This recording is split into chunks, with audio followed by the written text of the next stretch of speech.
for you. Well, good evening and welcome to the Psychic Call Shop. I'm Aeson Knight. Joe's not with us tonight. That's okay. He'll be along later, possibly. We will see. But with me tonight in my co-host seat is Courtney. She is the author of the Four Gifts of the Highly Sensitive and developer of the Highly Sensitive Gifts Test. Named 2017's Hay House Writers Workshop Award winner. Her insights into the sensitive help readers identify their gifts of intuition, empathism, visions, and expressing to their maximum potential. Plus, you are also doing a lot of other stuff, including some research. So how do you like being the author? Because this isn't your first hat. No, I love being an author. I mean, I've worked for so many years on honing the craft. I never identified as an author, but I think when I was in my 20s, I thought, this could be fun. I was still working in mental health in the trenches at the time. And so it was a departure from what I felt like I was really good at, but I worked on it for a long, long time. And so now I really feel like I found my voice as an author, and I've explored different topics like, integrative medicine, integrative health. I wrote a fiction book that was erotica. So that was fun and interesting. And then I wrote a memoir. And then I wrote this book. So yeah, it's not my first book, but I do love the process of writing, and I love being a writer and saying that I am. And I don't think it'll be your last one with the research you're currently involved in. Oh, the research that I'm currently involved in is an essay for the Bigelow Institute of Consciousness Studies. It's a huge competition internationally, and only a few people got in. So I was really excited that I got in for that. And their research question is provide the best available evidence for the survival of consciousness after physical death. So it's the first time it's ever been done. There are, probably academics and people in the university setting that I'm going to be throwing down with. So right. Yeah, it's big. High stakes. Very high stakes, but there's a number of them that is out there, and different theories and thoughts have gone on with it.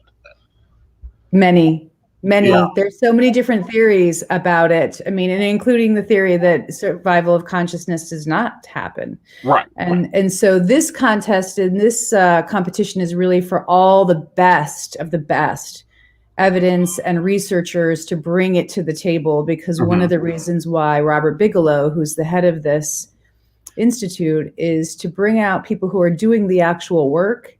Because he felt that, according to the literature, from what I've read, he felt that there wasn't enough exposure, there wasn't enough money going into research, and he wanted to support the people who were actually in the field doing the research. And he wants to see the best available evidence.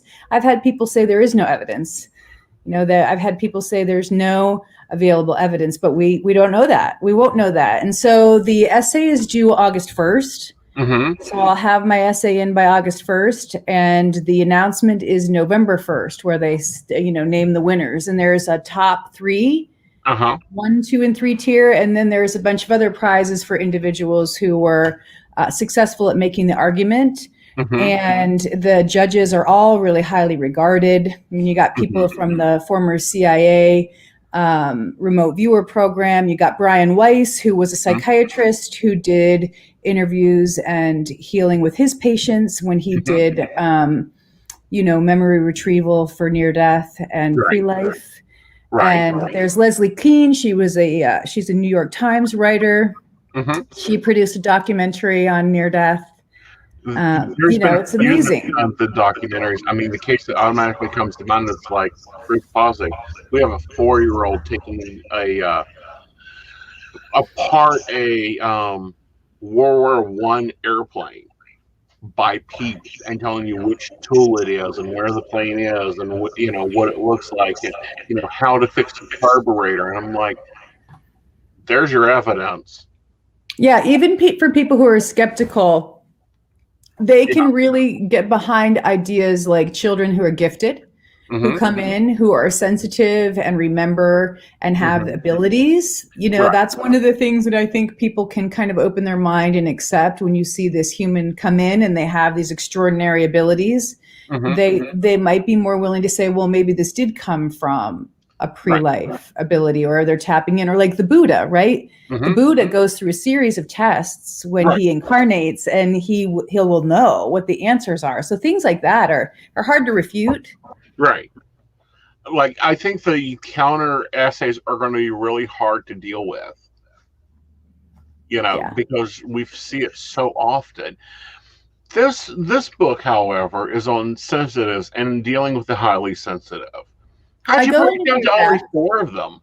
I do go into near death a little bit. I talk about near death, but as I kept going into near death stuff, the editor was like, you need to stop. This book is not about the near death experience. So I had to keep it linear. Yeah. I had to keep it focused. Why did I only put the 4 in? Because it was just one book. Right. And I had to, tap out and not go further. But as I'm developing more research, obviously there's more. So when you look at the 4 also overlap. So you got empath, intuitive, you got intuitive visionaries, you have empathic expressives. And so they converge. And so then you have multiple intelligences working together. And so I felt like that was enough for people who found it to kind of tease out what they had and explore that. But I hope that there will be more books. Right. That go in further and deep. I think there is more books. Now, empath, kind of everybody understands that. Okay. But, the new terms are like the visionary, intuitive. How is that different from clairvoyant? Or is it just that we've divorced it's the domestic housewife over the domestic goddess over the housewife term? That's a good question. I mean, I think we've always had clairvoyant, clairaudient, clairsentient, but a lot of people maybe don't know those terms because they were more out of the spiritualist movement, the Fox sisters and the whole Waldorf movement and, that whole crowd. And so maybe there was a bit of a stigma, but I talk about clairvoyance and I talk about clairaudience in the book and I break them down. I also tried to use different terms so that when people read it, they could get it different ways. Right. I think that the part of it that maybe I was zeroing in on was the science of it, the scientific facts. I went into great detail around the science of intuition. And so those studies that I bring about were all intuition. Intuition is in the actual research data. Right. They don't use the words clairaudient or clairvoyant, but it's similar phenomenon. So I agree with you. And I think that they are similar. Right. And maybe it is just, semantics. I think it's more terms of the time. Yeah. There's a stigma around clairvoyance. There's, there's the whole Aquarian movement and the Aquarian age and the New Age movement. And I think what this book does is bring a bridge together from science into a lot of that esoteric thought that has always been there. And maybe it is just repackaging it. I didn't feel like I was repackaging something with that intention in mind. It felt very authentic to my own heart, the way I wrote it. Right. I wasn't intentionally trying to stay away from those words, but when I wrote it, I felt like I'm going to keep it true to the way I experience it. So they're my term. Exactly. And that's what I wanted to bring up was the change of terms and bridge them back. Yeah. I love the book. I think the book is put together very well. Thank you. That's nice to say. I think that a lot of the research that went into this book had to be really a lot of work and a lot of combining information. But I've noticed, we're moving out of the clairs and moving into the voyants or the visionary terms and that type of thing. And I'm like, are we repackaging or are we redefining? Did you feel like it was inauthentic in how it was presented? Oh, Lord, no. I'm just curious as a reader, wondering what your experience was. Very good. I thought it was great information. And looking at it, I think everyone can sit down and read it. It isn't like my Master of Metaphysics books that I had to go buy 3 other dictionaries for to understand. Well, I think that's a good point you're bringing up because I had to work hard at meeting my reader where they were. And I had some criticism initially that it was too difficult and that the medical terminology that I was using was too hard to absorb and break down. But I had that initial impulse to kind of follow the criticism and write it a different way. But I didn't do that. I kept it the way it was. I mean, some parts I totally took out. Like I took out a whole part about sleep and theta waves, and I drilled down on that. And I was really excited about that, but I felt like for the reader, they might just get lost, even though I felt like it was important. Blog, then. What's that? I really wish you would take the sections that you cut out of the book and put them out as blogs. Good idea.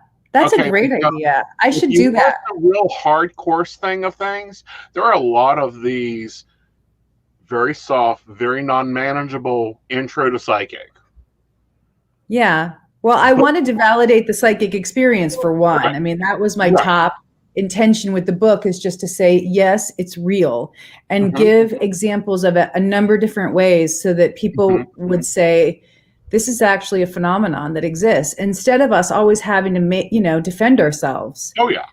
And, that's why I wrote the book, was so that people could get a sense. So maybe the scientific part of it was me just trying to do overkill, and maybe that was some of the esoteric, or the esoteric got lost in that language. Well, actually, I think the science part of the book is very much needed. I mean, that's why I have like a bunch of paper to go on my walls, because I can sit there and go, okay, I'll get 4 guides, I can do readings, I see what's going on in your life, but where's the science behind it? Where's the data behind it? Where's the 87.5% accuracy rate behind this? I love it. I love it that you're thinking that way. Yeah, because there are all the skeptics that say there's no proof. I mean, that's always the one-liner. There's no proof for it. There's no proof. Well, there is. And that's why I made the case for it. Personal testimation. If you want to go get proof, honey, feel free. I will hand you over the testimonial links. But here's the thing with it, and this is the thing that I see so much that your book didn't do, and I'm really glad of it.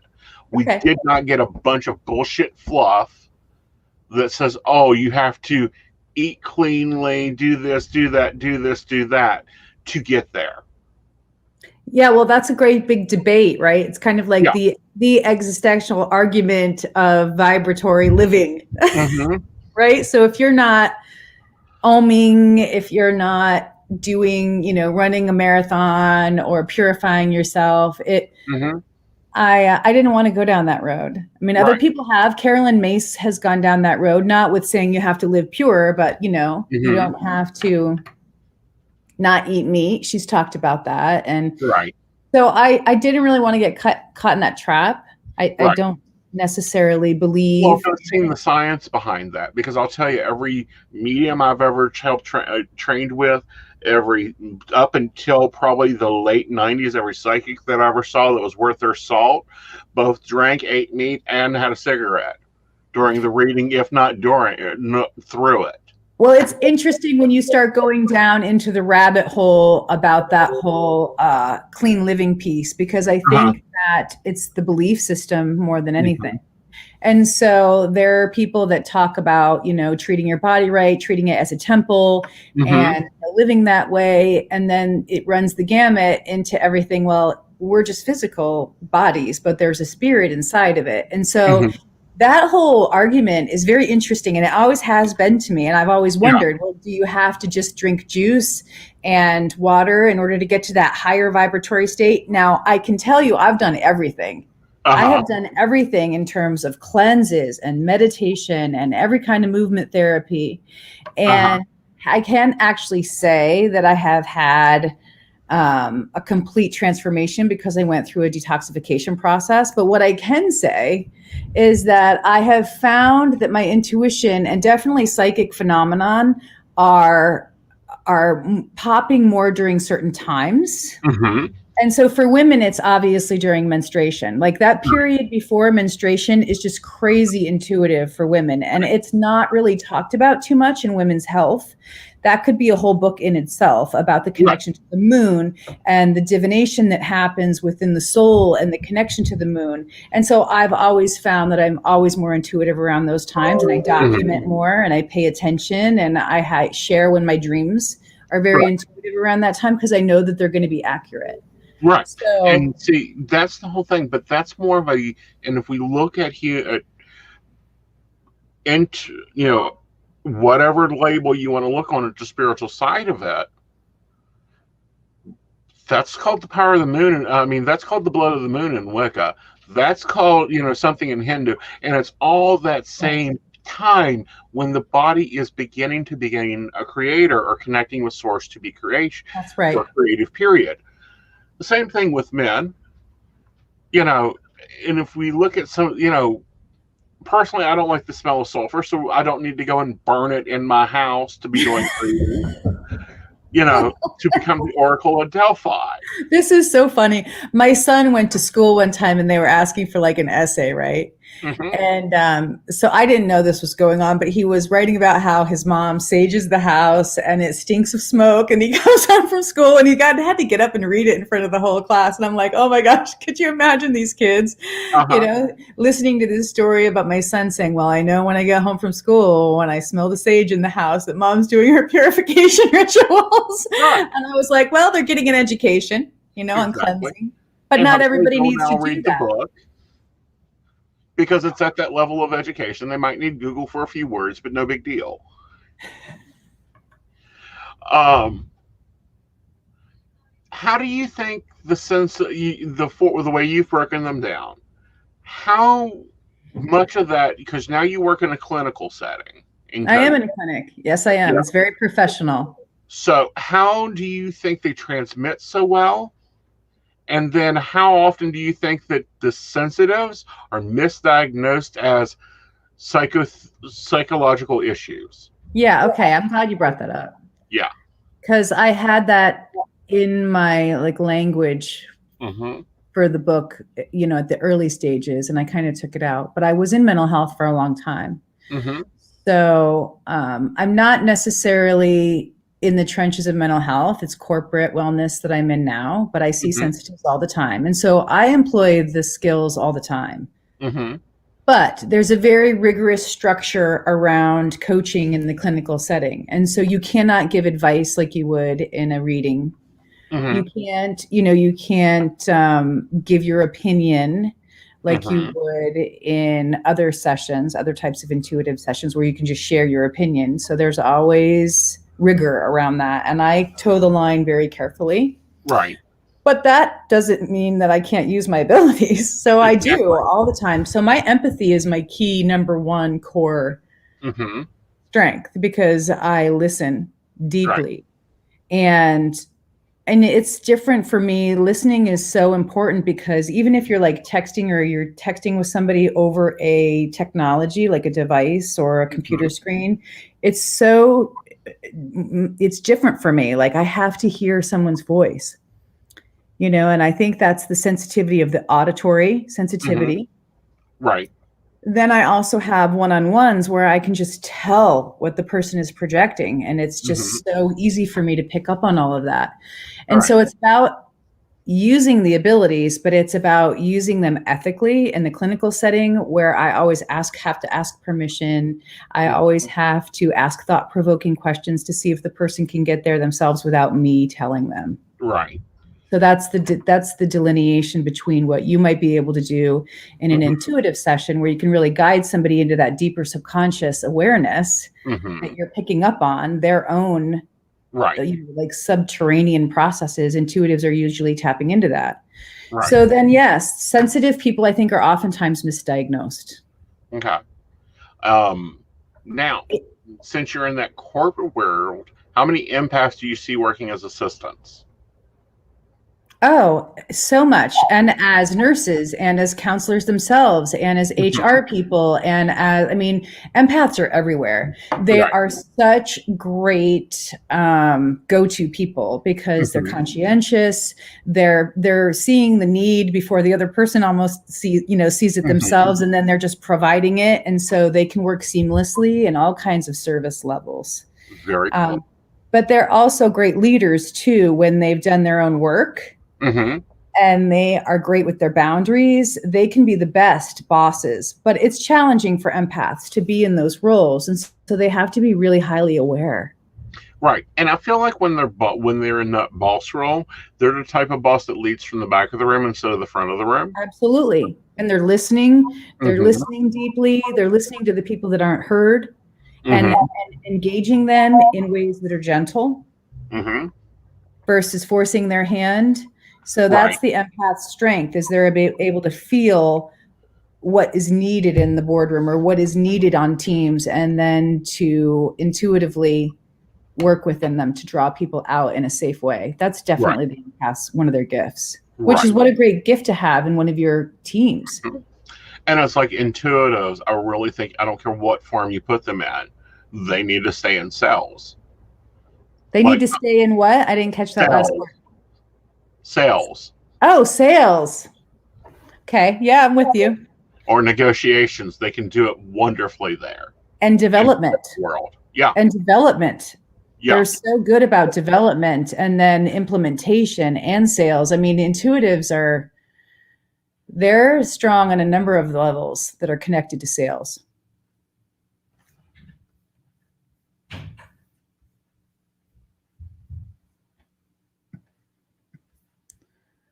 Uh-oh, you're gone.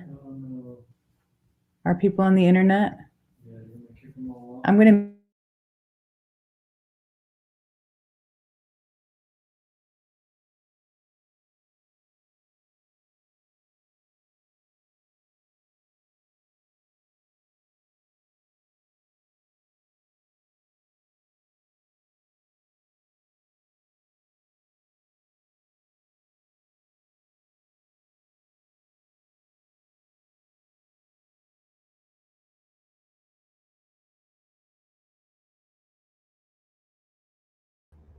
And we are back. Sorry, the power flickered, and we have been having this issue, guys.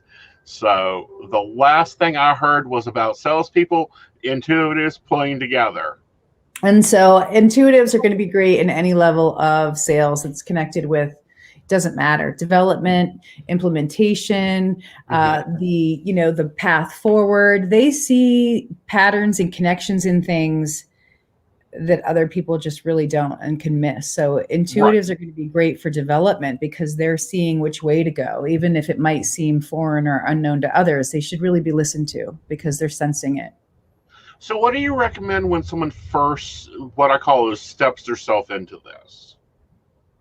It's all about paying attention because sensitives are, one of their abilities is depth processing. It's called depth processing, and it's just an organic, neurological, brain difference that sensitivity is. That's what it's called, is sensory processing sensitivity. And so they have the ability to feel the depth in situations and to translate that and translate meaning. And so my first bit of advice is to observe and track everything at first, because you're processing everything so fast. Right. If you're not paying attention, you're missing these things. Now, a lot of people, sensitives, say that they experience synchronistic events more often. I think everybody experiences synchronicity.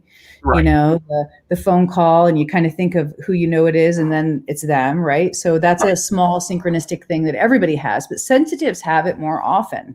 Right. They experience synchronistic events. So I also say pay attention to synchronistic events, because those are kind of the signposts, especially for intuitives. It's this mystical thing that they have, this intuitive synchronistic like radar, and that's kind of like a breadcrumb trail for them. Right. So I always tell intuitives to pay attention to the synchronicities as well in their life. And then third step is to document everything. I know it sounds tedious, And Not I know really. it sounds like a pain in the hind end, but it's important to see when you're right and when you're wrong. Right. On paper. Yeah. Because you can just get in the feeling mode of everything and think that you're right about everything. And that's a bias. So it's good for sensitives, especially intuitives, to, really tease out when you're right and when you're wrong. So you don't just give yourself all these kudos and you're just patting yourself on the back, but it could be interpreted differently by someone else. And it can, a lot of terms, be doing that. And then some of the things that I find often is the intuitive is right until they start sticking their opinion into it. Yeah, and so that's part of the thing I write about in the book. I don't know if you picked up on that or not, but they always bring some part of themselves with it. And especially for like when you're doing the readings, it's going to come through. Their personality comes through and bleeds over into the information. And so being as clear as possible starts with documentation and documenting. Was I right about this? Was I not? Was this a hit? Was this not? And so I did that for years. Yeah. Years and years and years of investigating and exploring my own reality and what was a miss and what was a hit. Right. And it took me a long time to recognize the way I process things to where I had trust with it. Right. And it takes a while to get to that trust level of, no, I'm right. I don't care what you say. I'm right. See it as it is. Here's the facts. Enjoy. In 3 months, this is when you're changing jobs. I don't care if you think you're starting your own company. Yeah, well, and I tell people be careful with that too in those initial stages when you're learning, because you're still learning. And so I don't highly recommend people just blurt out information. I mean, you see Teresa Caputo out in, ice cream centers, people getting ice cream, and she's saying, I'm seeing your relative and stuff. And I was always like, dang, I mean, she's just out with it. And I don't recommend that. I don't either. And here's why. I'm sorry, in some of the classes I've took, it has been and now it's even into the next generation has taken it a step further. You don't read without permission. And ours, it's like, I don't care what your guy, if your guys are standing on top of you and going, that person's going to hit the lottery, get their phone number. You keep your damn mouth shut.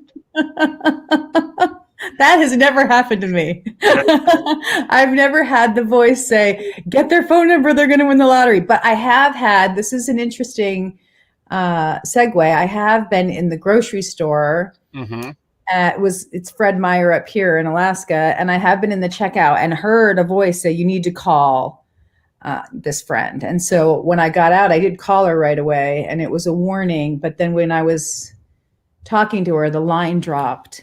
And I didn't call her back right away. And I always felt bad about that because the time that I got back to her, everything had already happened. And so I felt some guilt about not getting back on the horn with her right away and delivering the whole message, because that was a voice that broke through that was like, you need to get this through right now. And so I felt, confident enough in the delivery, and I knew who it was on the other side. And, I waited too long. And so that rests with me. She wasn't upset with me. My friend wasn't, but it's like, it's discernment, right? You have to have discernment and that trust to know when it's right and when it's not the right timing, and timing is everything. And see, I really do not like the ice cream parlor, mattress shopping, or anything else. Like, I love Teresa Prosciutto's work. So do I. I like her work too. She needs really to go back and repeat lesson 5 in ethics. I've always had the ethical thing. And so I was trained in psychology and as a counselor with that whole ethical thing. So that's kind of like the bedrock of everything that I do. But then I worked with an FBI profiler for a while, right? And she was like, why are you holding back? Why? And I was like, because it's like ethics. It's like confidentiality. And she's like, well, I got to tell you, the FBI doesn't see it that way.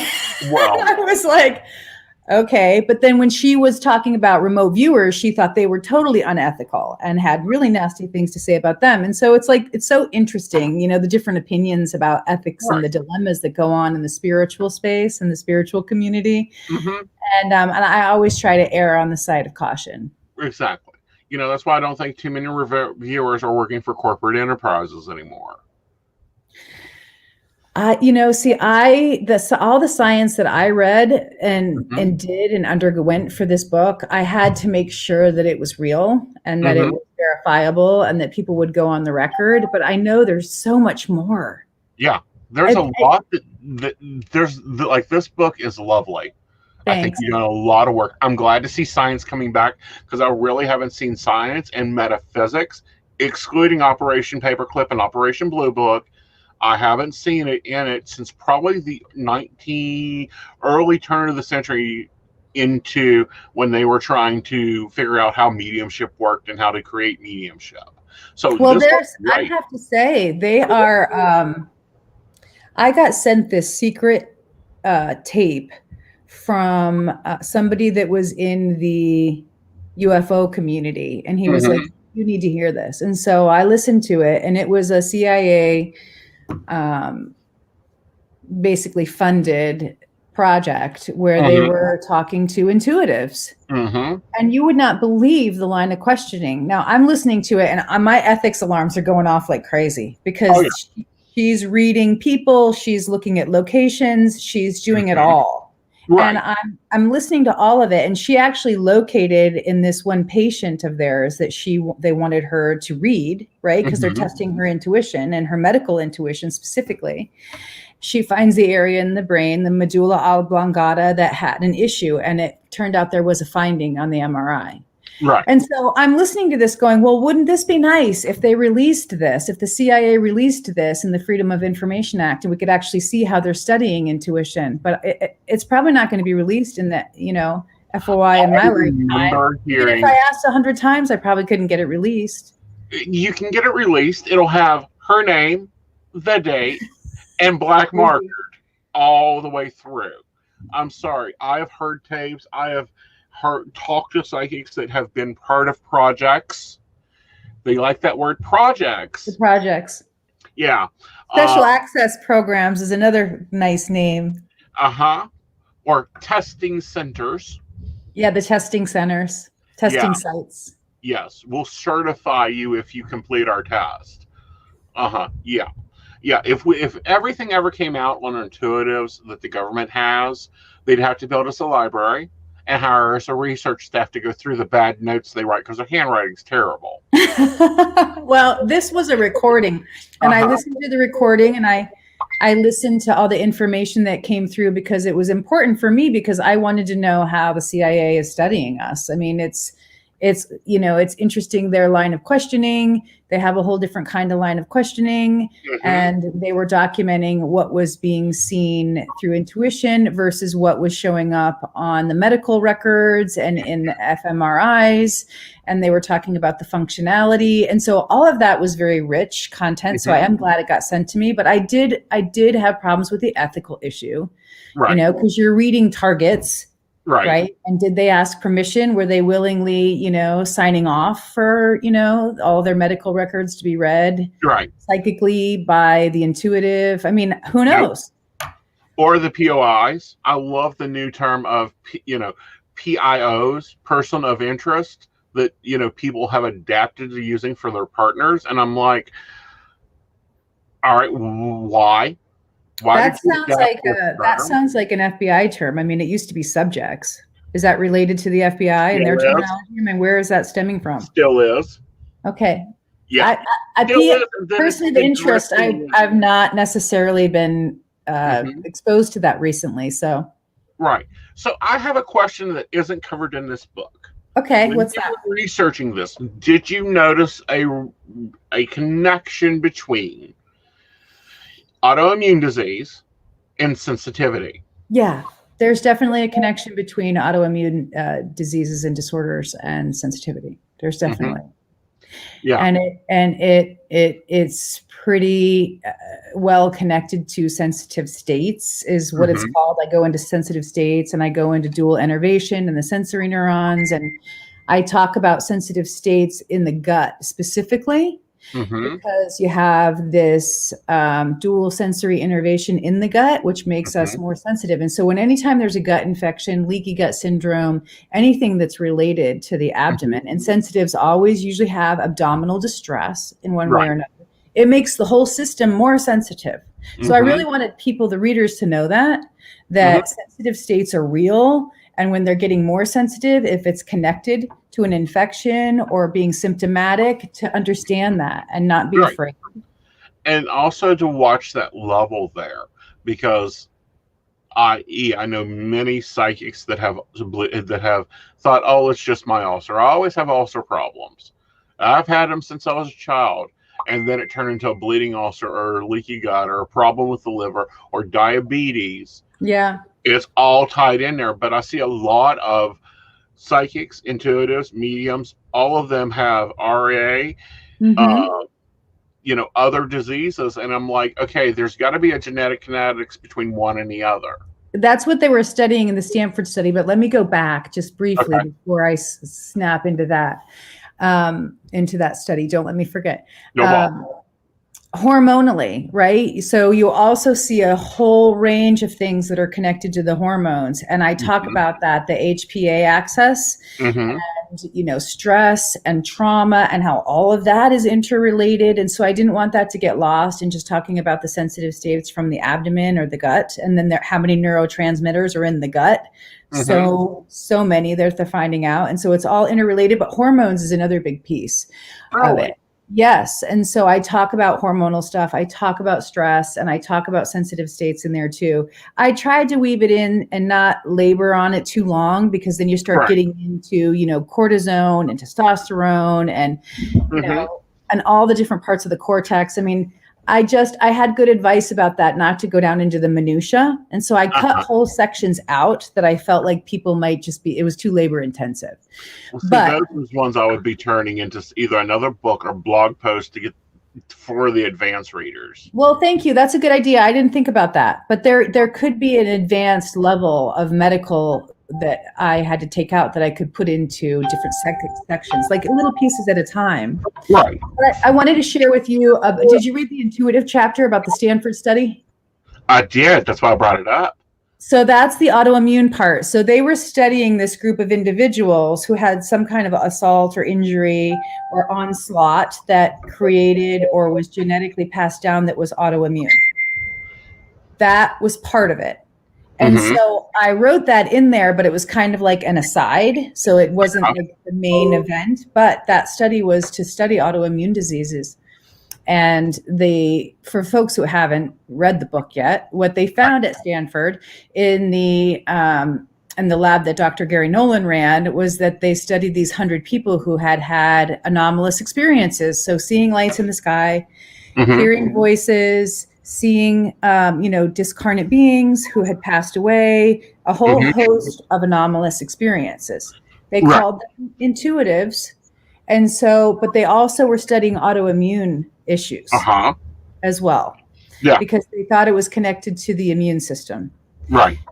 What they found was those individuals, when they gave them these different tests, that they were highly intuitive, and then they found this area in the brain neuroanatomy, in their neuroanatomy that was different, and it was consistent, and they all had thickened white matter in the caudate putamen, and then they opened it up and studied the family members as well, and then they also had it, so they found out that it was genetically passed on, that they were more intuitive. And so, but it was interesting how they couched terminology around seeing discarnate beings, hearing voices. I mean, it was all sensitivity. Right. Total sensitivity. And totally, this is like hey, doc, are you stupid? See all this? It's not in medical terminology. That's why I wrote the book, for the people that are trying to get answers. So in medical terminology, what they call us when we have these symptoms that they can't figure out, if it's not classic, is medically unexplainable symptoms, MUS. So for my graduate research project, I went into pain and MUS and medically unexplained symptoms, and totally connected to emotions and sensitivity and all of that. Right. Because it's real. Yeah, it's very much real. It's very much factual. It's like, I know a lot of people that have what I call discombobulated inflammation. That's a good term. Okay, it's the long term for a psychic or a medium, and they get inflammation in different areas of the body when they are not maintaining their natural state, whatever that natural state is. And, and I've talked about it very openly on the show. I went through 54 doctors before I finally found a super doc that can deal with me because, It's I will horrible. have issues and problems. It's horrible. They'll run a test and it's like, well, that ain't it. But if we do the long form, that's it. And it's like, yeah, I know. I need an anti-inflammatory, and let's keep cortisol away from me for a while, shall we? And how anxiety provoking is that for you, right? To have to go from doctor to doctor to doctor to doctor and not get an answer. And it kind of produces this vicious cycle where you're so uncertain and you don't know. And there's all these huge diagnoses looming over that you're thinking, well, it's probably MS, or my God, it could be Parkinson's. And your mind goes to every different dark alley. Exactly. And And so children does that for us. Well, and I really wanted people to know who are reading the book who think they might have sensitivity and that a lot of these symptoms are related or interrelated, that they can do it themselves. Yeah. You don't have to be reliant. Take control over your own self-care. Take control. And so that's why I wrote all these different exercises in for people who are willing, to go to that level, that you can bring stuff under control if you do it, if you figure it out, and you can do it yourself. Find the balance. Find the balance. That's right. And that's the harder part, is finding the balance. Why do you think more people display more symptoms, or we'll call them symptoms for easy terminology, or abilities, than others? Wow, that's a big question. There's a lot of different reasons. And so I think that there are hypotheses. Let's just put it that way. Okay? Because we're like down into the big pond now, swimming around. And you got people who have arthritis. You have people who have mental health related issues, right? You have people who have gastrointestinal issues, that all of these are different diagnoses, but they're similar in different ways. You have the inflammation, you have the sensitive states. And so you have all these different kind of central nervous system responses in connection to an illness, a disorder, whatever. And so I think that that's one reason. I think that we do stretch ourselves out a little bit more when we're sensitive, because we're already feeling that vulnerable state. Right. And so we're in hypersensitivity is what I call it. Right. But hypersensitivity does not help you if you're unwell. Right. You're just, you're picking up so much all the time, and it's feeding into more anxiety, more stress, depression, sadness. And so I don't think that type of exaggerated response is helpful. Right. Why do I think some people are more sensitive than others? I think that one, when we're children, we have maybe had more adverse experiences in life. And so you have to be adept as a child at reading your environment and being able to sense when danger is oncoming. And if you live in a complex household where you're having complex trauma all the time, we become more sensitive. I mean, that's part of my big hypothesis, is that children have to be so hyper aware. So you see the subtleties break out in different ways. Like I talked about the empath and the empathic healer. They likely grew up in an environment where one of their parents was either unavailable, emotionally unavailable. They could have been sick themselves and was dealing with a medical illness themselves. And so they're not available. It could be an alcoholic who's not emotionally available, or it could be even someone who's a workaholic. And so they're not providing attentional awareness to the child through attachment. So those are a whole bunch of different reasons why, but the child becomes more sensitive to the parent's presence or absence, and the reason why. And then in that early childhood development, you see different types of skills and abilities evolve and become more pressed into service more often because of their environment. So I think individuals who go through severe complex trauma are more sensitive, because sensitivity is part of PTSD. It is absolutely, sensitivity is absolutely part of PTSD. I mean, it's been well documented in all the studies. And so when we have children who are more exposed to adverse experiences, they become more sensitive. I also think the genetic component, right, if it gets passed down through genetics, even if there's no early childhood trauma, can dictate how sensitive a person is going to be in their lifetime, because it's about how the genetics are turned on, right? I mean, it's epigenetics. Epigenetics shows us that you can have changes in the DNA from environmental. Right. And so I you think could that have a again, predisposition, right? You could have a predisposition in your family. And then if you're exposed to traumatic stress, you could become more sensitive. So there's so many different ways to answer that question. But those are my two big hypotheses as to why some people are more than others. I think they're a nice combining hypotheses. Kind of like if as a child you run and you move a lot, Mm-hmm. then Yeah. you already have a predisposition to sports, then we're going to have a Tiger Woods here. I mean, because he was playing golf at 3. And then it was developed through Exactly. a relentless training schedule and the camps and all the foundational stuff. That the problem with the traumatic part of it is that the child is left totally alone with it. And they're not aware, and they don't have good teachers who are like, oh, you've been identified as this. Let's get you, into your training program. I mean, a lot of times that's just completely lost. And a lot of times sensitives are totally internalizing everything. And so they're just coping and chameleon-like almost in their adaptation to whatever they need to adapt to in the environment. And they get so good at adapting to whatever is needed. They don't even really know until usually much later in life, when they become highly aware, that it's been something that developed in childhood, and they have sophisticated ways with dealing with it mentally and emotionally. Right. And I also find that they also have more development in their social skills and social reading, especially on the intuitive side. Well, it depends. And so I talk about this in the book, right? About the individuals who are on the spectrum. Right. So there could be a nonverbal intelligence that is so heightened that there might not be that great of verbal communication, but they're still receiving, the sensitive is receiving so much information, but they're not able to communicate about it. So that's a whole nother topic. But yes, I think that sensitives are very good at being adaptive in whatever environment that might be. And so you see the empaths like be able to throw parties, what everybody needs, making perfect courses for those individuals that are going to show up because they're thinking deeply about what people want or what would be pleasing to them. I mean, you see intuitives doing kind of the same thing, but in different ways. And so, yes, they're really cool to be around because they're kind of taking care without you even knowing it. On a subtle level. Right.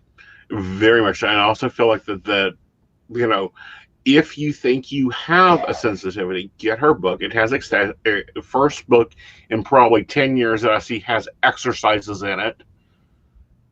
Yeah, it does. Thank you for saying that. I mean, people kind of shy away from the exercises because they just want it to work, like work for me. But I think that the reason sometimes why you get frustrated is because you're not necessarily doing the work as frequently and as often, even if it's just like keeping a journal. It's as simple as maybe keeping a journal and documenting your thoughts or your dreams. Once you start to document the dreams, that's a whole nother way that you get proof positive of confirmation of how things work for you, like symbolic information versus metaphorical information and how your own subconscious, teases those things out. You kind of have to document. Right. And, and I say everybody that has a remotely level of sensitivity has to have a planner, because you stay in alpha for a lot of times, or you're on that beta wave a lot of times. You have to connect to this mundane world and make your doctor's appointment and show up for work and all this other stuff. It feels like a relentless, like Herculean effort, but being task oriented, writing things down, using your phone, using apps to remind you. I mean, it's essential for people who are processing so much information. And so some people, like the visionaries, some of them have great memories, even photographic memories where they can remember and keep everything in their head. But that's not the norm, and it's not typical. And so my advice is get stuff out of your head, keep it organized. And then so each sensitive gift has different ways that they, deal with information. So a lot of times my coaching stuff is helping people figure that out. What's the best way for me to live to my maximum level of performance while also having an enriched life with my sensitivity? And for the intuitives that are working professionally, they need that enriched life. We cannot live on alpha waves on the top of the mountain, answering phone calls and having fruit delivered. It just doesn't work. No, you got to be creative. And intuitives, when they get into that creative place, especially writers, and they're tapping into something, you know, so creative and amazing through their intuition that it feeds their soul. It same with the expressives. Expressives have to create. If they don't, they get sick because they're not moving that creative energy through their mind, their body, and their spirit. I mean, it's essential to be creative. Totally. Oh, and on any of the sensitives, I think you have to be creative somehow. Empaths are probably normally more singers, more poets. And they're actors too. There's a lot of empath actors that are really just nailing it because they can step into that other perspective of the character and then portray it. Right. You know, and I would love to see probably some famous actors go through your test. Well, I know a couple. I know a couple. I should twist their arm and say, hey, do this for me. Yeah, I'll bake you brownies if you'll do this homework for me. Well, it will be nice if they would, because then it just is more information for us to help other people, you know, and really get tune into the, you know, the fine differences between different types of expressives. I mean, the test is general right now, but my hope, especially even if I do my PhD work, is to bring these into reality in ways that are very real, but also well backed with research, so that people really feel like it's, you know, hitting it on every level of authenticity. And then, you know, I would say your next task after that is doing the hard part, convincing, you know, the doctors of this. The community, because that's going to be the harder thing. I do have that hope that I can talk about it in a way that they can understand, especially with medically unexplained symptoms, because what ends up happening, to go back to the beginning and answer your question in a different way, is when they see something that's coming up that's consistent, that they can't diagnose in traditional means, they write it off as medically unexplainable symptoms. And then they get referred to psychiatry. The patient does. And so then the psychiatrist sees the individual, because in the medical field, what they say is, okay, this is either trauma, repetitive trauma, or it's emotional, right? It's an emotional issue that cannot be addressed in the regular medical setting, or it's, you know, or it's mental illness. Those are the caveats. And so then the psychiatrist gets involved, or behavioral health gets involved. And there's just so many things that fall through the cracks at that point. And they, right now in modern medical science, just consider these MUS as an emotional related issue that cannot be treated underneath the medical intervention. Exactly. And then you get shipped off to a psychologist, and you go through their lovely ink tests and their questionnaire. And they might not know about sensitivity. I mean, that's the crucial pinch point where you could do a lot of education, you know, and say, this is an HSP, you know, it's going to be different for an HSP. I mean, look at this, you know, schematic and how it, and then people that are already aware, like doctors and counselors that work in the field that are HSPs themselves, they are spreading the good word. I mean, they're trying to educate. And so that's what we have to hope, is it hits critical mass. It's definitely getting there. It's definitely getting there. But wouldn't it be nice if we had a clinic just for sensitives? I would hope. Oh, I'd love for a clinic, a classification. I would like to do it. I would love to do it. Also love for a registry.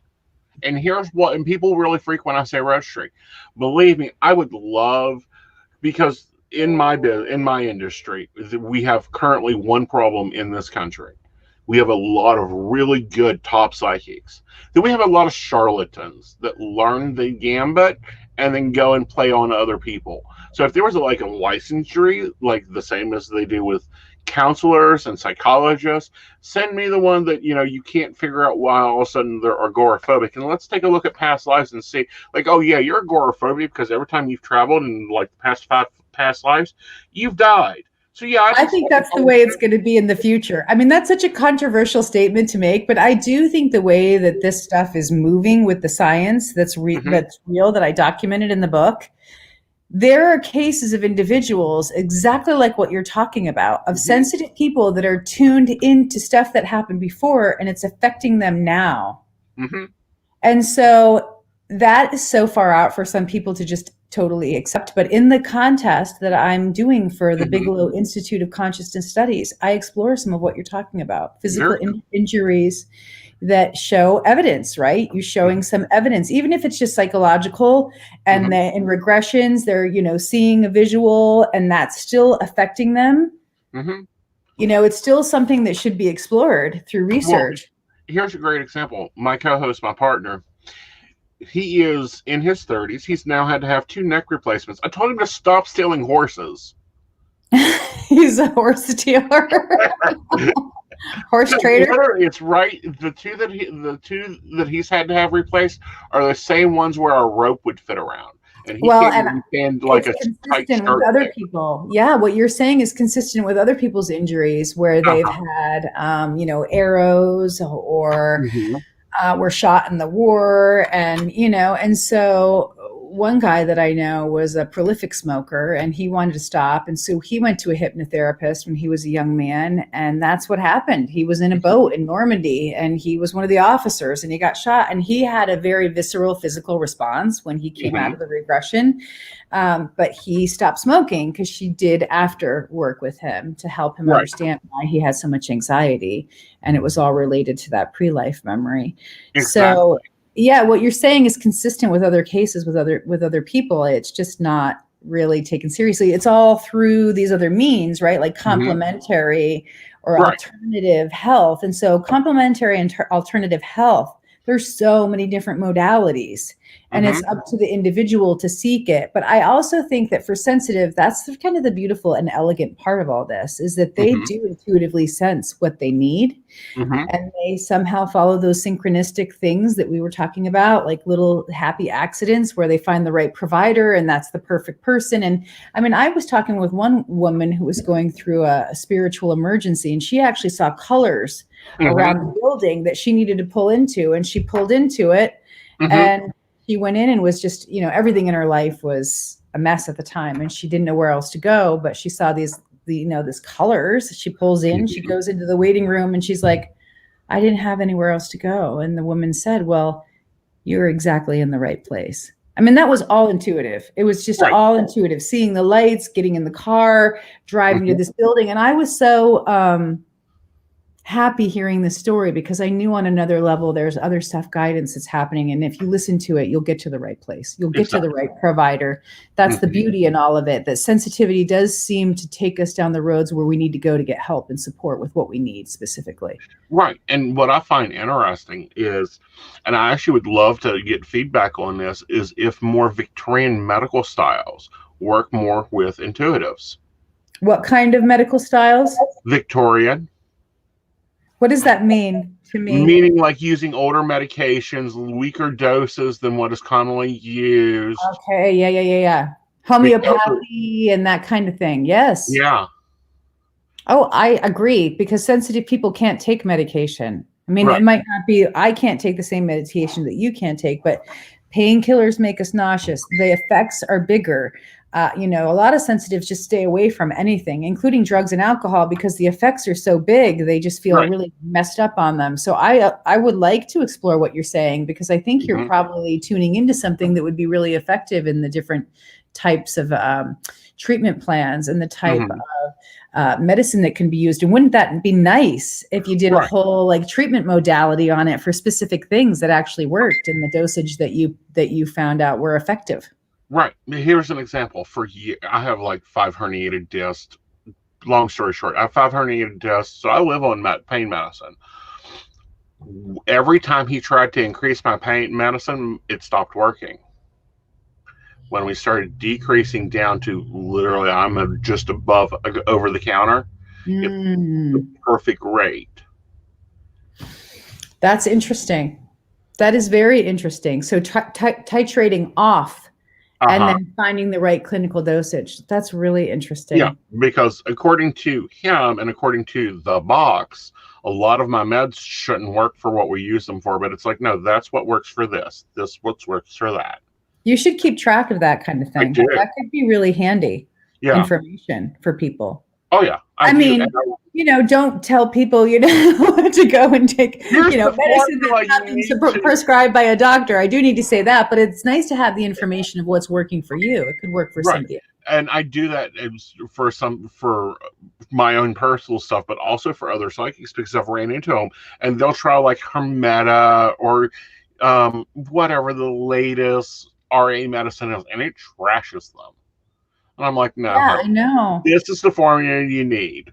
And if they can find a doctor that will listen, boom. And they're here's the other thing. Here's the other thing that's really fascinating about what you're talking about that I just want to add. A lot of people, when they conceive of the immune system, they think of it as like an organ. It's not.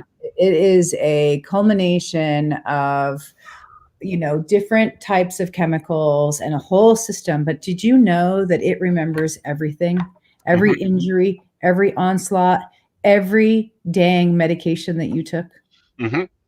And so that was, in my research, eye-opening to me, that the immune system is really like the Library of Congress of every insult and injury that you've ever had in your whole life.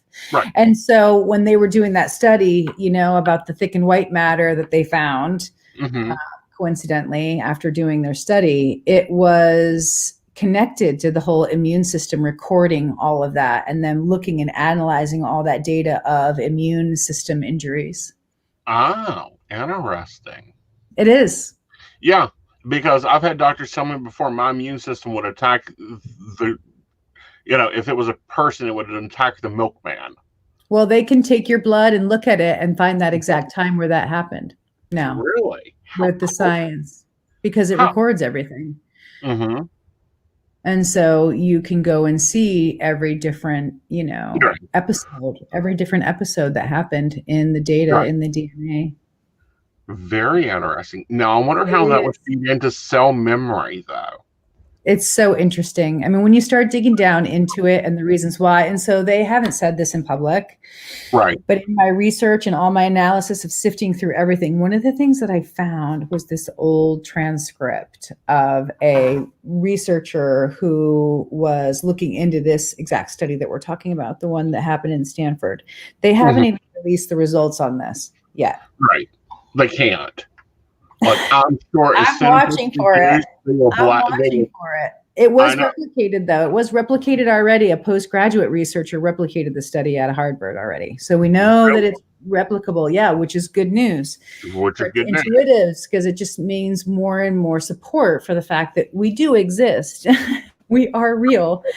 The thing that I found in the research was this kind of like aside in a transcript that said that one of the principal researchers thought that the autoimmune system and the nervous system and the way that they were connected was that there was this type of sensory nerve in the immune system and in the central nervous system that read, record, and transmitted sensory data. So when you're talking about cellular memory, when you get down to that level, now it was a hypothesis, okay? Right. It was just an idea, but that was one of the starting ideas for why do these sensitive individuals have, autoimmune issues? Why are they so sensitive, and why do they have these abilities?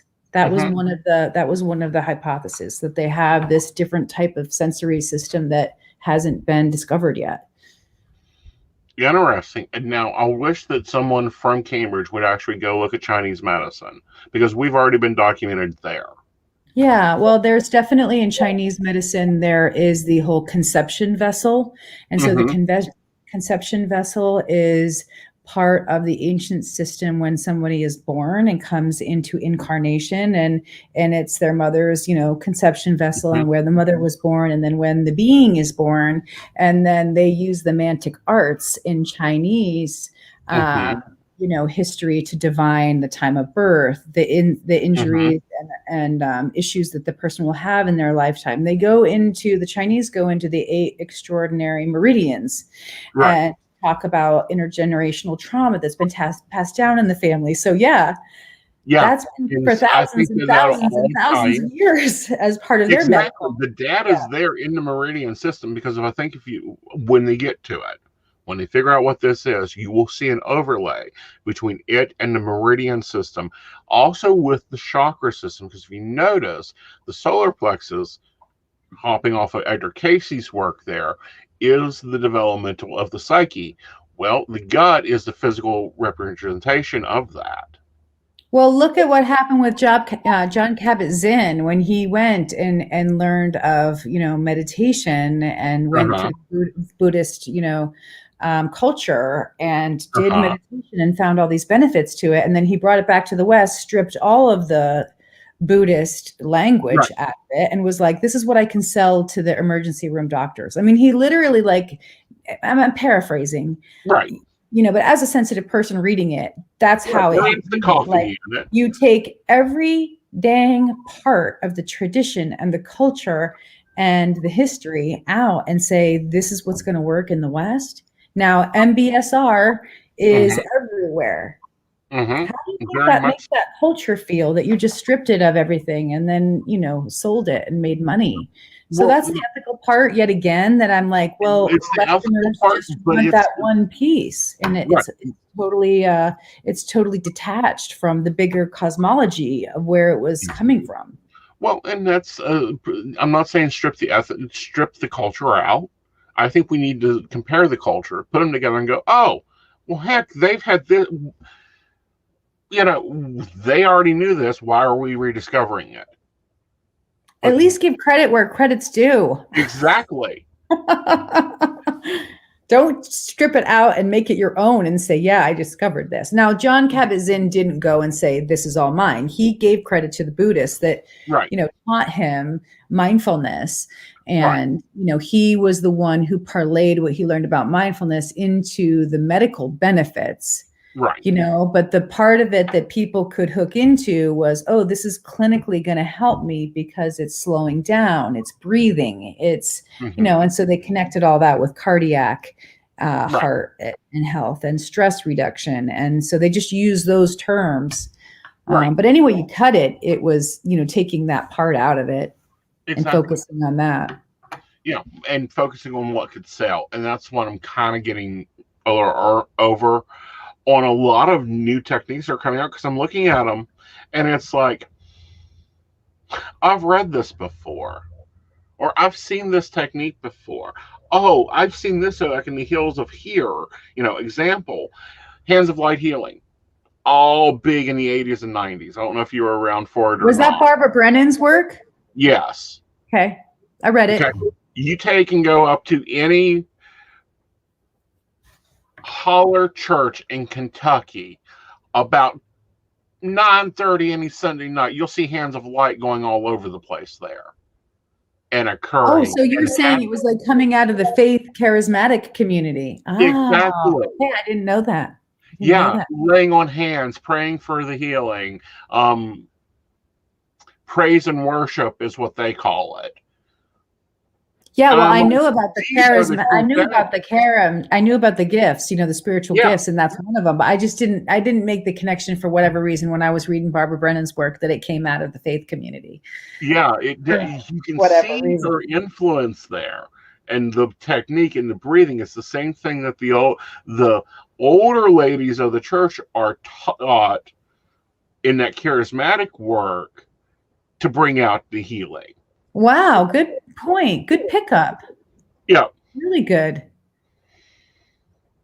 It's nice when you're aware on that level and you're making those connections, because it's proof positive for the fact that everything came from somewhere. Exactly.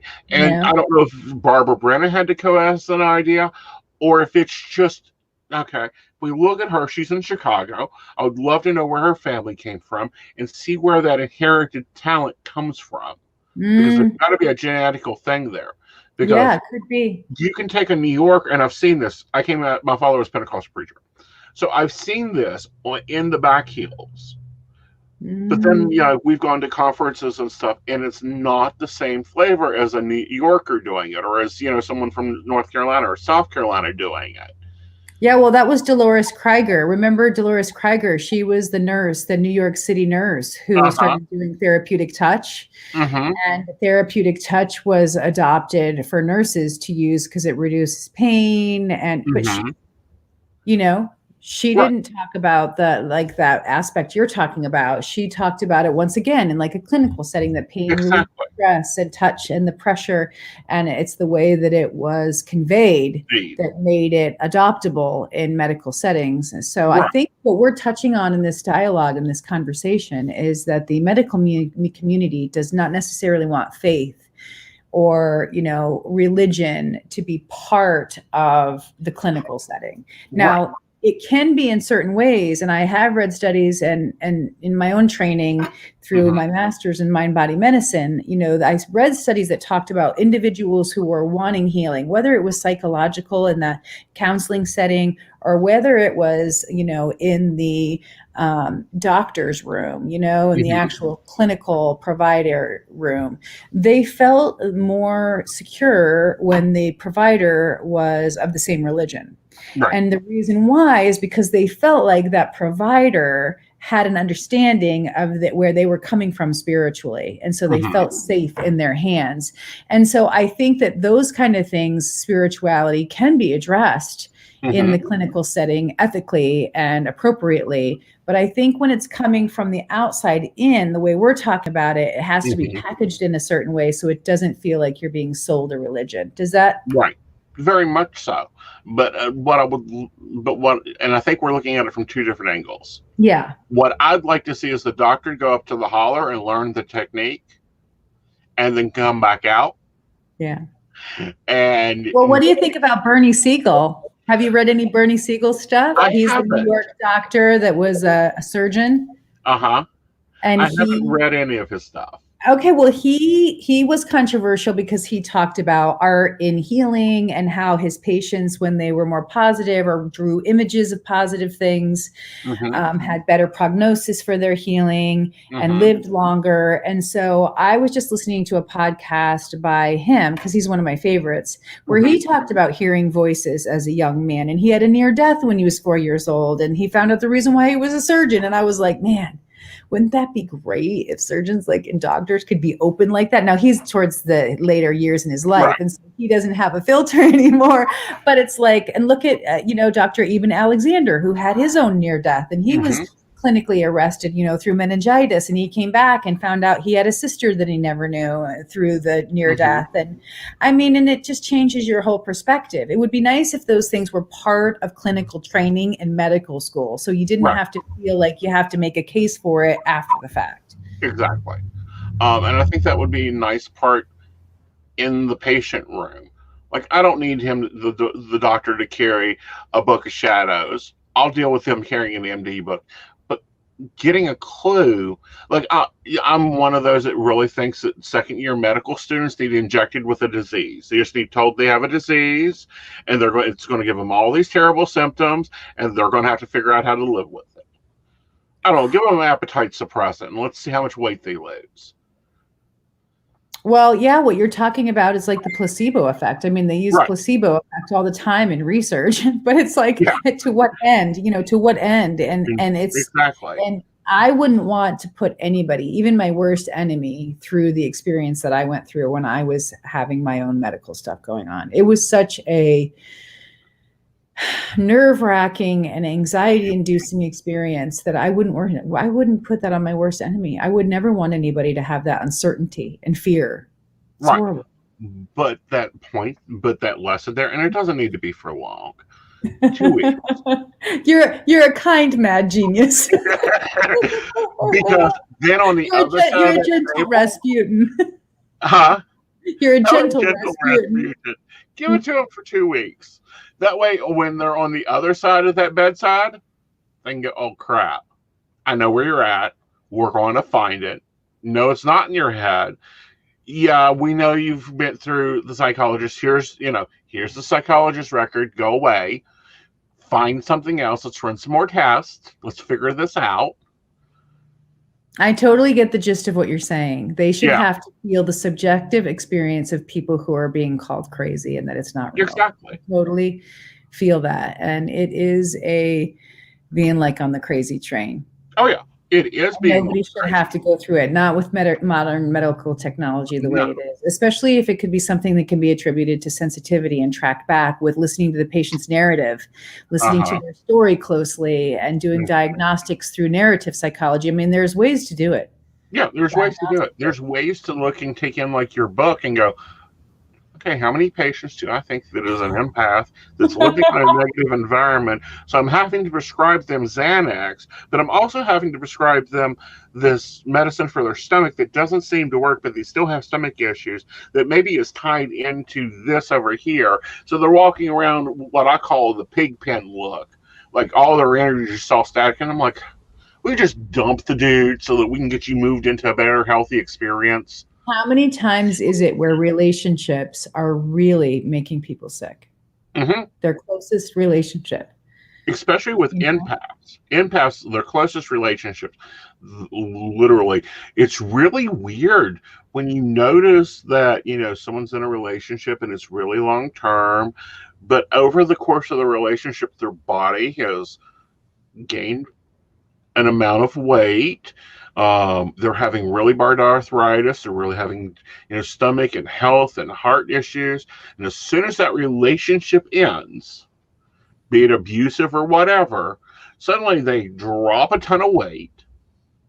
They go through this big and I'm like, And they're always, and I love them dearly. They're always telling me, oh, I've lost 130 pounds. I'm on my goal to this. I'm like, I don't know. I think you're to 280. It's what's good for your heart and what's good for your soul. And a lot of times our mind gets in the way of saying, I don't want to be alone, or this is the safe route for me, or, there's these ideas about why it's better to stay versus the scare factor of leaving and maybe not finding someone. And so it becomes part of it is part of their psychology, of why. And so I do believe that relationships can be a real difficult, touch point. And I've learned a lot about doing that, with counseling or just the intuitive part of it with relationships is to leave people alone. Like I used to pick up so much stuff about relationships all the time, and I would give that feedback back. But I've learned that that's not always the best thing, and people don't necessarily want to hear it. So it's about understanding where the person is and being gentle and letting them come to it. And maybe they stay. Maybe that's their choice. But it's nice to be aware, have them be aware of why. Why are you staying? What is this benefit? And, going in with your eyes open and being honest with yourself. Right. But no, I just always find it interesting. Every one of them that I've seen that a case occur with are empaths. And I'm like, your body was just building up protection pads. Yeah, well, they've done studies about women in, I think it was Africa, who were in poverty. And they had children and they were under extreme stress and they were, gaining weight.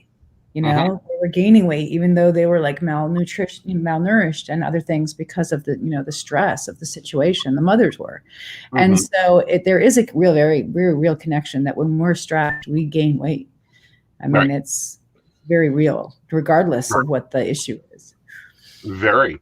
And I think that goes with toxic jobs for, intuitives. If they're in a job that they can't use their intuitive ability, they'll have terrible anxiety. They'll have terrible, the intuitives will then have terrible anxiety, crippling until they get out. Right.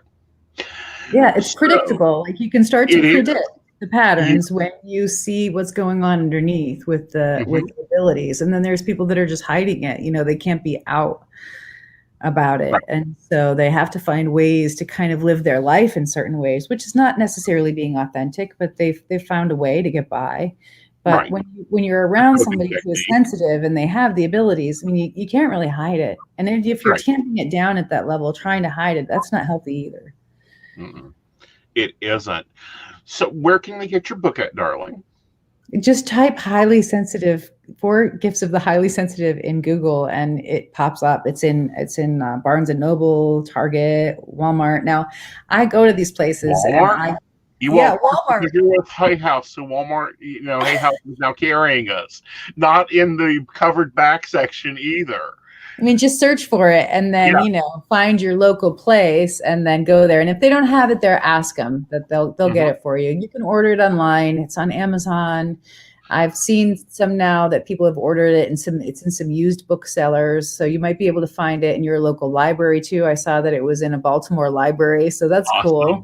Yeah, so you can check it out maybe and read it and then take it back without having to pay any money except your local library fee. I mean, for me, this is like the height of success to be in a local library because that's where I spent a lot of my time as a kid was in my local library. Right. And, I think it's awesome that it's now in local libraries because I remember when I was studying certain things like, we were talking about the Fox sisters and spiritualism. Yeah. That would be in the back section and reference, and you couldn't check that book out.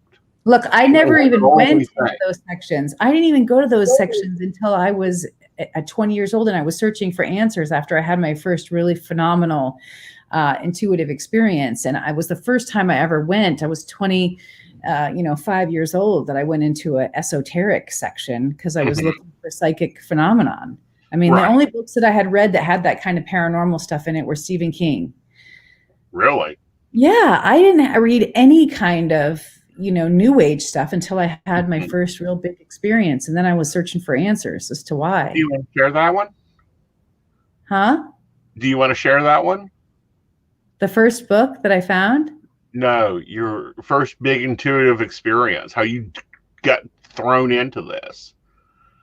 Oh, well, I probably always was, but I wasn't aware, if that makes sense, of my differences. I mean, I knew some of my differences, but not the weirdness is what I used to call it. The weirdness, that works. That works. The woo. I called it the woo. Well, I mentioned it in the book, but I don't go into my own personal experiences too much in the book. I wrote a lot of data and information. Yeah. It was in my 20s. I was married to somebody at the time, and he was involved with some shady characters. And I had a dream that one of his friends was in front of a judge with his hands behind his back, and he was being sentenced. And so I told my husband at the time, this guy is going to go down. I'm hoping you stay away from him. I don't want him to be around our family, our daughter.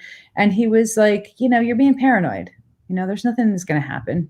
And then a month later, I saw that in television, and my husband was with me actually, and he saw it the same way I described it on the TV. The guy was in cuffs in front of the judge, and we just looked at each other and we're like, so that was the first time it ever happened. But I kind of thought it was an isolated incident.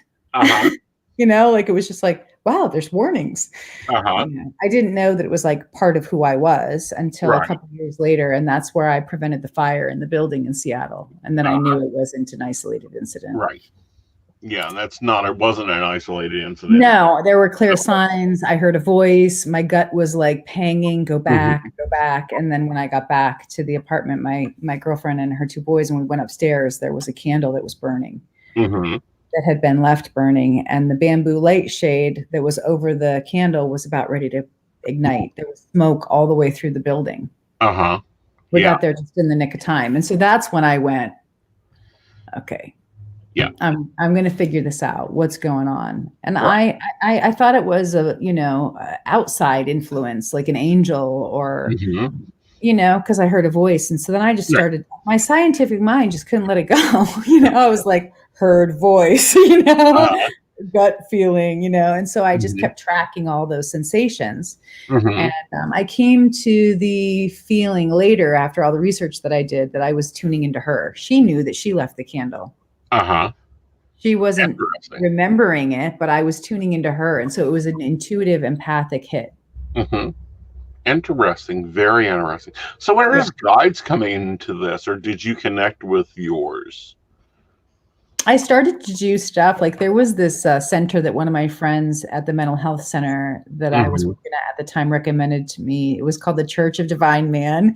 It was like this really old, like 70s crowd that taught meditation. And so that was my first entree into meditation, using colors and things in the imaginal field. And that's when I started wading into stuff. So I started meditating and I started doing more meditation. I didn't necessarily ascribe to the guides, but I went to another place that was referred to me called the Theosophical Center, and they were all about the guides. You know, they had the masters, the ascended masters, and the teachings. And so then I was like, oh, wow, they have ascended masters, you know, Kumari and, you know, Lord Jesus. And so then I was part of that community for a while. I mean, I explored everything. Right. I went to every dang church. I went to every, you know, spirituality seeking. I went to the Center for Spiritual Living, was there for a while. I just never felt like any of it really resonated with me to the point where I belonged. I never felt like I belonged in any of those churches, but I didn't really rule out the fact that the ascended masters existed or that they could be guiding people. Right. But it was my first exposure to like the red ray, the blue ray, you know, billet psychometry, all the psychic stuff was in that church. They did everything. So, speaking of ascended masters or guides in general, did you run into any of that in the scientific research, or no, not really? I didn't really. You know, I knew about the Theosophical Society and I was part of it so long ago. And so I knew that that was out there. But I didn't really run into that too much. The only thing I did run into was a book that was written many, many, many years ago. And it was kind of that ilk, like of, they didn't talk about the ascended masters, but they talked about night school, where these psychic individuals would go to sleep and they would be in like an esoteric night school where they would get all these lessons while they were in astral travel. I want to go and run and get that for you and share it with you, because that was one of the things that they found and did in that study, that there was this area of the brain that was written about in this book from the 70s. And then it was confirmed through the science. So yes. It wasn't ascended masters. I'm going to go run and grab it. I'll get it. It's by my bedside. All right, hon. I'll be right back. Do that. All right. So she'll be right back. While she's doing that, if you have questions, go ahead and put them into the questionnaire. I will go ahead and take those real fast.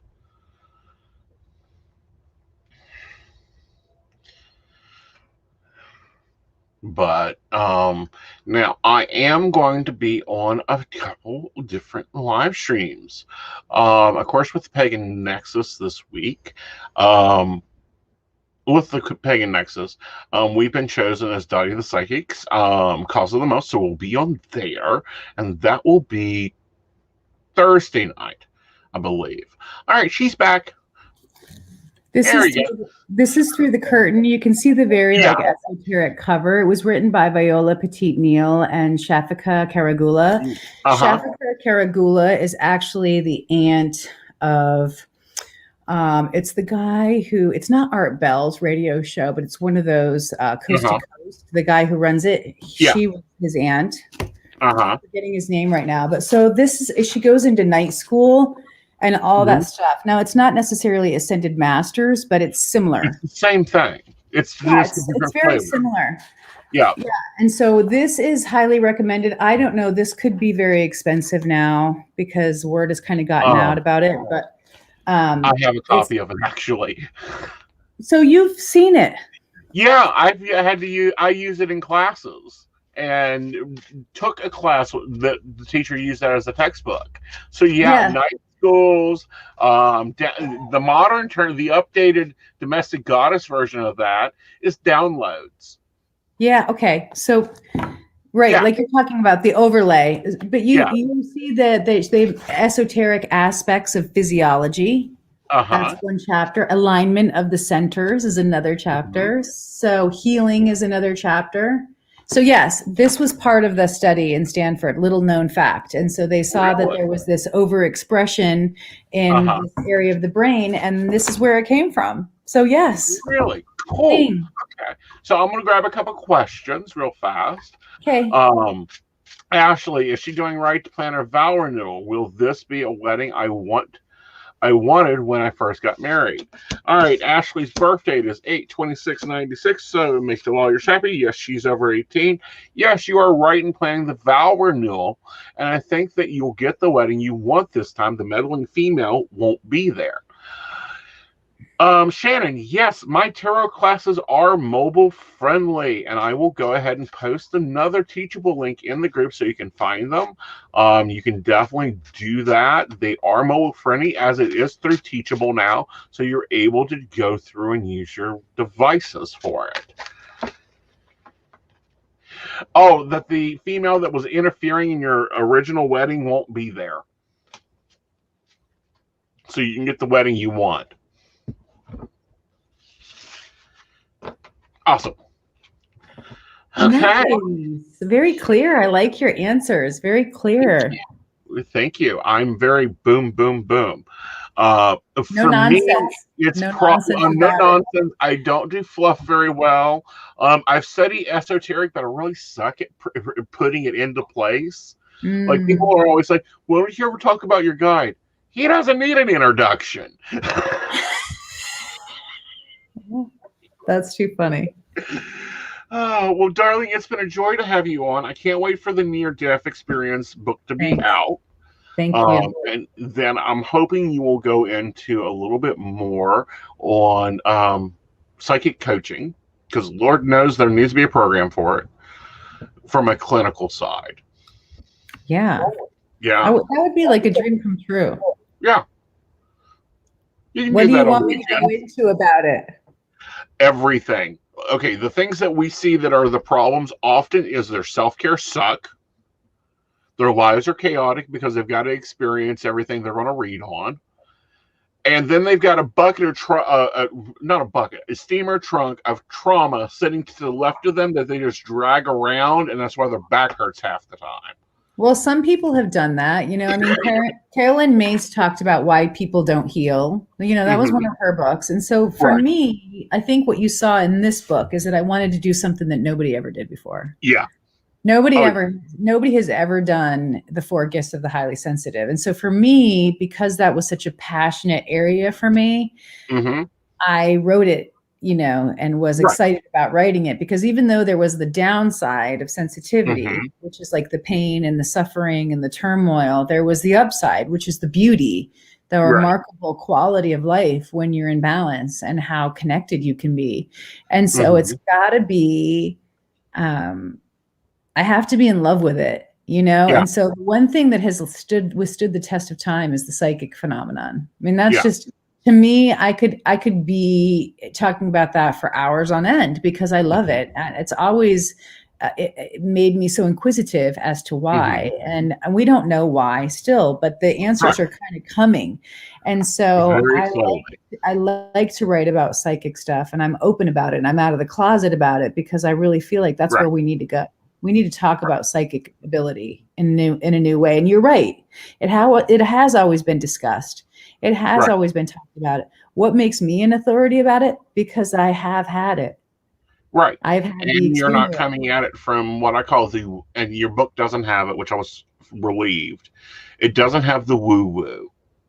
It doesn't have the, well, this is my spiritual beliefs, and this is why this occurs, because people don't want it. Master. Yeah. People don't want it. They don't want your spirituality. I mean, I am a highly spiritual. We already have it. We don't need extra. And you can find all those books about angels, and you can find the books about gems, and you can find the books about learning from your guides, you know. And so I really wanted to strike out with something that was original. Right. And you've done that very well. I'm glad that you've asked about the psychic stuff, though, because it gives me more to grow on. Like, where could I go with this? And obviously you're very psychic yourself, so you're tapping into what people might like to hear about.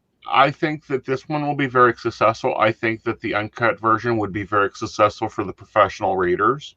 But I'll write a note about that coaching program. Literally, it's designed to work with intuitives, to work with mediums who overwork themselves to the point of a mental exhaustion, And it's that same coaching program that you do clinically with an MBA that's got ADHD or any other problem, and helping them balance it out, except it's told to us. Yeah, I can do that. I mean, I kind of wanted to do that. I kind of wanted to do the prescriptive book and lead with that, but I kind of also had to explain where I was coming from and why. Right. You know, oh, very much so. Sense. Yeah. Well, thank you for your insights. I will definitely take welcome. the pieces that I cut back and rework them. Awesome. I would love to see them somewhere else. I will. I'll let you know. All right. Bye, darlings. Thank you so much. Have a good one. You too. All right, Nicole, you're having some dreams. You're wondering what the dreams are trying to tell you. Some of them are warning dreams. Others are dreams that your brain is just cleaning out information. I think the ones you've been having here lately is them trying to take information in pieces and decide if they need it. Kind of like when you're cleaning out a closet and they're throwing out stuff. She was amazing. Guys, get this book. She's really cool. She's really good with this book. And this one is one of those that I've really enjoyed because it's a breath of fresh air. It's been a while since I've read anything that has medical terminology, medical information in it that has to do with our industry. A lot of times, we have to take and adapt things. All right, guys, thank you so much for joining me tonight. I want to give a thank you to my baristas. My baristas are amazing. You guys support us and make this show happen and make it pull together. And, of course, we'll wait for it to run through. And our baristas in. Oh, Mary had one last question. Is the LLC owner of JLB's place planning to destroy the house? No, he isn't. I don't feel like the house is planning to be destroyed, Mary. All right. So our baristas, we want to thank you for your support. Beverly Walker, Mika G, Kathy, Mary Winfield, Brenda Bryant, Ashley Gus, Shannon C, and Shannon D. If you guys would like to become a barista, please be sure to go check out PCSP Network. News and flashbacks. No, the barista chat has not happened. I have been waiting for you guys to suggest a date for it to occur, a day of the week for it to occur. It is not a Tuesday or a Friday or a Sunday. I really can't do Sundays, but I want to have a conversation with you guys. There's a lot of things I want to change and a lot of things I want to do better. And I want to see what you guys need and want. All right, y'all. You guys have a magical day, and I'll see you later. Bye.